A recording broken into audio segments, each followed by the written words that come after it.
Assalomu alaykum kanalimiz obunachilari. Hop, mana yana yangi zakazlarimizni kesakka olishga boshladik. Kesak yig'ish bo'yicha ozgincha tushuncha berib o'tamiz.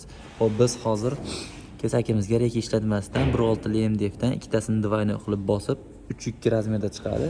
3.2 ga 8 lik bo'ladi kesakimiz. Terasiga 1 lik qoqamiz. Rezinkalarni tayyor qilib o'rnlarini ochib oldik. Bir yo'li shu holatda kesib qatiraman. Korobkani yiqqanda eshik zazorlari bilan chiqadi. Uning uchun qanaqa qilib hisoblanadi? Hop, eshigimiz 80 bo'lsa, 80 dan 1.4 mm da chiqarib olamiz. 1.4 mm da chiqarib olganimizdan keyin korobkani yiqqanimizda eshik zazoriga 6 mm zazor oladi. Shuna qilib yig'ib boshlaymiz. Hozir endi bunga terasini ot bo'ldi. Endi bunga hozir shetlariga faska ochamiz, dabor kirish uchun. Ularni ham keyinchalik bir qator qo'yib o'tamiz. Kanalimizni kuzatib boringlar, kanalga obuna bo'lishni esdan chiqarmanglar. Like, komment kutib qolamiz.